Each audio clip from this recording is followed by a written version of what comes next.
of windy out here today. Good morning. It's Drew with Auditing Reno 911. It's Wednesday morning. Happy New Year's, everybody. I'm out here at the Nevada Highway Patrol Training Center. Thought I'd come and do a little audit around here, check them out, see what they're doing, and see what interactions there are. Anyways, that was my goal for today. Talk a little bit about stuff, share some more information, and hopefully the government doesn't overreact to a camera. My last video that I uploaded, not the last one, but the video that I uploaded about my arrest and the subsequent dismissal of the case, what was it, 477 days, sorry if it's a little windy out here. Still working on that. Got a meeting with my attorney a little later, and we'll keep proceeding on all that stuff and holding people accountable out there. So anyways, here we go. Let's turn you around and we'll start walking around this place and seeing what they got out here.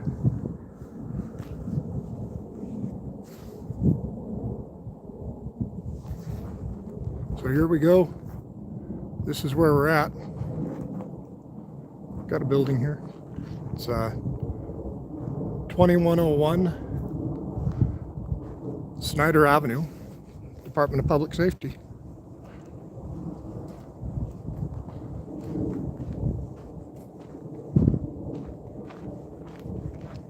Anyways, I wanted to talk a little bit more about qualified immunity. In the state of Nevada, I keep mentioning in my videos, there's been a case called Mack versus Williams. And I keep studying more about it, find out how it came to be. But what Mack versus Williams was, if you look in the background there, there's the Northern Nevada Correctional Center where I was arrested. Anyways, back to where I was with Mack versus Williams. It was a case evidently of a couple of gals that went over to the, I forget which correctional center for Nevada Department of Corrections. Again, there's the prison in the background. Make sure there's no signs out here I'm missing. But they went into the prison to go see their boyfriends, I guess. And so two gals went in there. The prison demanded that they strip search. And evidently there was no way for them to refuse the strip search and just leave. And so the prison, stripped them and squat and cough and all that good stuff. Pretty invasive strip search for somebody that's never been involved in an issue or doesn't have any criminal charges against them, to be forced to be strip searched. So anyways, they sued them, and they went to the federal court. And I haven't got the answer yet, but evidently the federal court kicked it back to the Nevada Supreme Court for a couple of questions. The car's running. Car number 600. But evidently the federal district court, the Ninth Circuit, kicked it back to the Nevada Supreme Court for two questions to answer. And the questions that they answered or certified was, is there qualified immunity in the state of Nevada? And the answer came back to being no. There is no qualified immunity in the state of Nevada. Car number 600 is just sitting out here running. I don't know if you can see the condensation under there, or hear it running. And so there is no qualified immunity in the state of Nevada. And the other question was, can you bring an action against a state employee? It's phrased a little bit differently. If you want to go look it up, go look it up. But that question was, yes, you can sue them personally. And so in most states across the country, Colorado's an exception. They got rid of qualified immunity, but they got rid of it through the legal system. In Nevada, we got rid of it through the judicial system. So unless the legislature wants to take up the question, that's the law of the land for now. So there is no qualified immunity in the state of Nevada. And I think that's a pretty big deal. I contacted one of the local news reporters here the other day and asked him if he was aware if any of the major news stations have run a story about that in the state, because it's been around for about a year. So Hopefully the major news media will pick it up and start dealing with that and let people know about it. I think my goal in doing this is nationwide. I think we need to get rid of qualified immunity. Some more information about it for everybody. The 14th Amendment Section 1983, a bunch of stuff happened in 1871 after the Civil War of the United States. And one of those things was Section 1983, and Congress came along and said, you know, there is not a mechanism to sue government employees, and basically they put a mechanism out there that said government employees needed to be accountable. And so that happened in 1871 with Section 1983, and those are the federal lawsuits. In the state of Nevada, since there was never a process authorized by the legislature in statute, the practice of the Nevada courts has been to not allow any lawsuits against government actors because the legislature hadn't codified it. And so in 1968, nationwide, qualified immunity came to be through a judicial ruling out of the Supreme Court of the United States. And they created this doctrine that said, unless it was clearly known that what they were doing was unlawful and unconstitutional, then government agents, government officers, that's kind of a cool looking car. I really like how those cars look. Anyways, government officers were entitled to qualified immunity, and they couldn't be held accountable for their actions. Well, they got the boneyard cars back there. Haven't looked at those yet.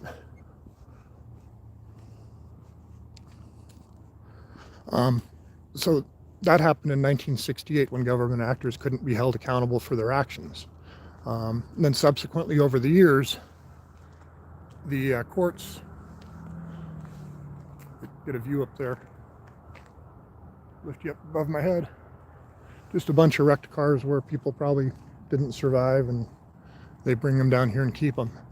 But anyways, over the years, since 1968, which is the year that I was born, qualified immunity has been a thing.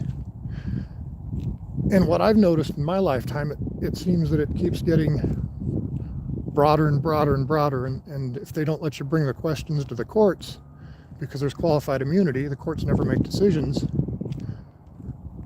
So that way there's never any case law established to where officers can be held accountable. And one of my reasons for doing this is, you know, you come out here and you see the world, and you're told that our country is one way. You know, the legislature makes the laws, and the executive branch enforces them. And if it's a law, it went through the legislature, and the people voted on it. But over my lifetime, what's happened is we've become a nation where regulatory agencies make rules that have the force of law, and there's never any elected officials that are making these rules, but these unelected bureaucrats. And so in my history, I've been running a business, and I've seen this more and more and more.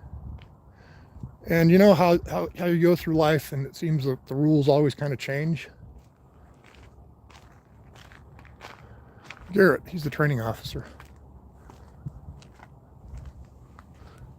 So anyways, I got frustrated, and that's why I'm out here doing these audits, is because government's held me accountable, and they've well, I've got a citation right now from the DMV, and I'll share it here more, but the citation is because I refused, hypothetically, to turn over papers to a DMV officer.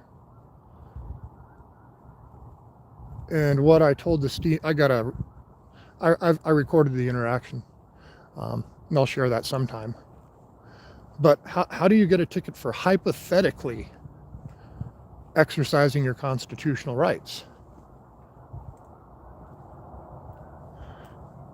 And they say, well, it's because you're a business and the government has the right to seize papers from a business.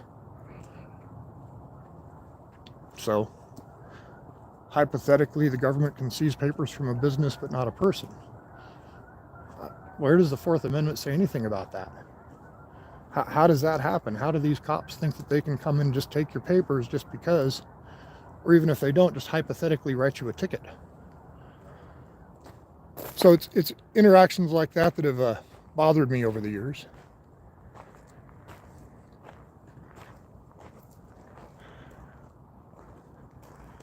Oh, thought I heard a door back there. It's interactions like that have bothered me over the years. That they could just get to kind of come along and make up rules, write citations, and make you deal with it. And then you go look at the government, and the government's doing exactly the same thing that they just accused you of doing, that they write citations for. So, for example, go back and look at one of my other recent videos at the courthouse where I'm trying to go to the court clerk's office and get public information requests. And you can't go in there with a camera.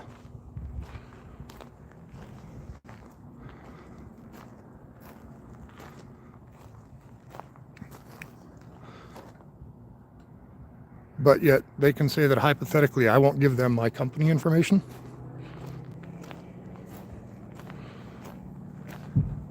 We got some guys coming out to do some training.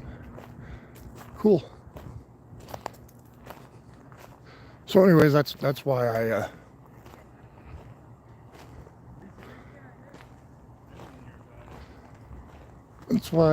do this, is because I've seen so much hypocrisy that I look at the hypocrisy and I'm just going, Morning. How are you doing? Good, sir. Yourself? Life is good as long as you wake up. Oh, life's great every day. That's right, just keep waking up. Yes, sir. One day at a time, right? For sure. Got good New Year? Absolutely. How about you? Yeah, good. Are you one of the trainees or are you one of the trainers? I'm one of the trainers today, sir. Oh, nice. What's your name? My name is Drew. Nice to meet you. You want to shake hands or bump fists? I'm going to shake hands. Okay, I'm good at shaking hands too. What kind of equipment you got there? Oh, just a couple little things. Where's that? Cool. Can I give you some information? You may. Cool. And because if you teach your people about this, Absolutely. Richard, right, sir? what's that? Richard, was it? Drew, D-R-E-W. There you go. There's 2 pages there. And the first section is the Nevada Constitution. That's not a bad thing to teach trainees, is it? Yes, sir. This is a perfect thing. NRS 171-1233. Yes, sir. And then if you flip it over into the back, you'll find some case law. You just did have to work for us. I'm trying. I got arrested out here about 1.5 years ago. Where at? Walking down the road over there. For? Because I had a blue shirt on and I had a camera. Well, Drew. So that's kind of why I'm back out this direction right now. How are you doing, sir? What's your name? Sir. I'm Corporal Rishbeer. Nice to meet you, man. Yes, sir. Drew. Yep. Good morning. So all that I'm out here is documenting, disseminating, and sharing And educating. and educating. That's the primary goal. My primary goal in doing this is how do I effectuate change? And I think the best way to effectuate change, like here, let me put you on the spot. Yes, sir. Do you know what Article 1, Section 9 of the Nevada Constitution is? I'm not familiar with that one off the top of my head. No. And that's why I'm out here, because I think if everybody in government knew what the Constitution was that you take an oath to uphold, right? And you put that above NRS 487 or whatever NRS you want to memorize because you're out there doing your job, keeping people in line, making sure they're not hurting other people. Sure.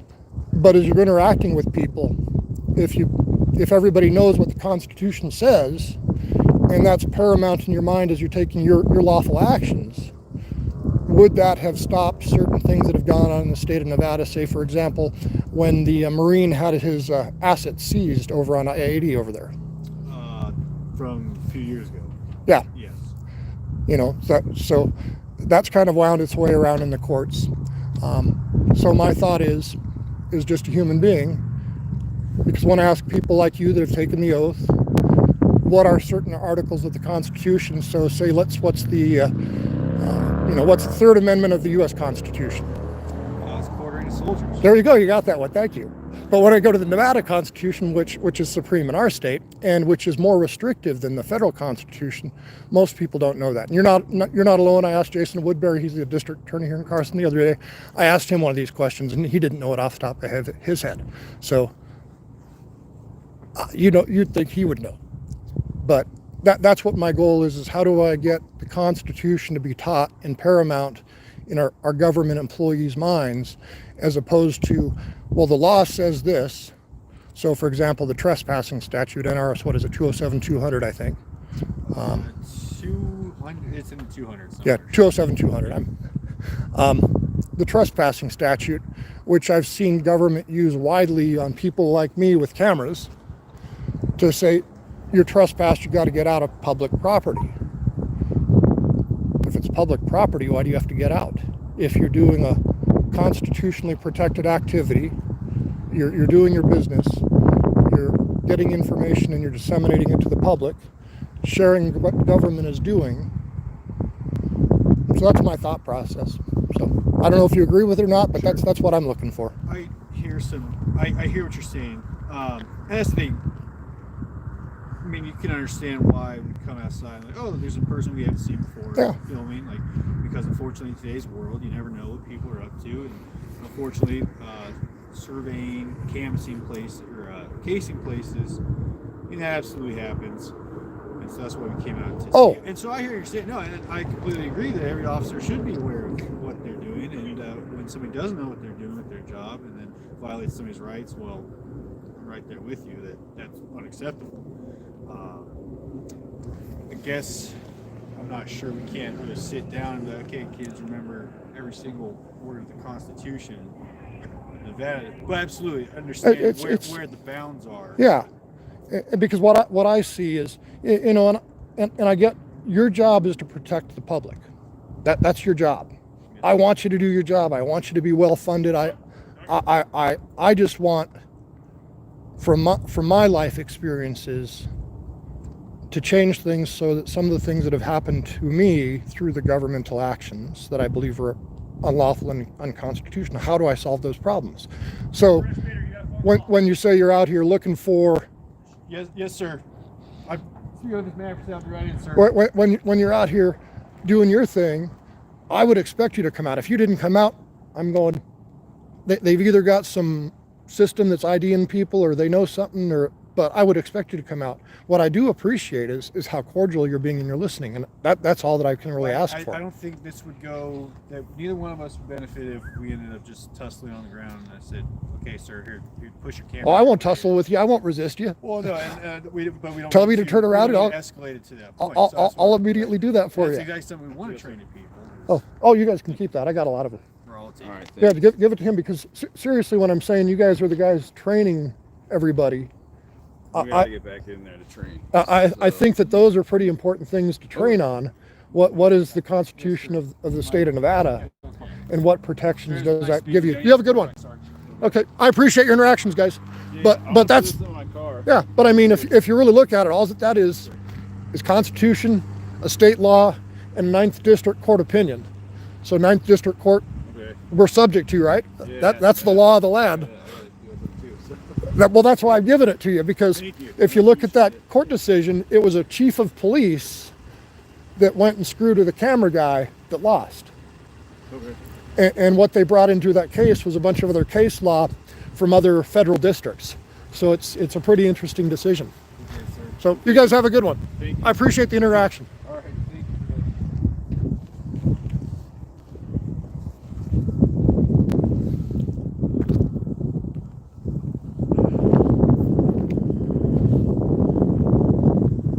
Okay, everybody. So that was a pretty good interaction. I appreciated that. They were polite, they were professional, they listened. What more could you ask for from your government? So I guess I'll move on for today. Y'all have a good day.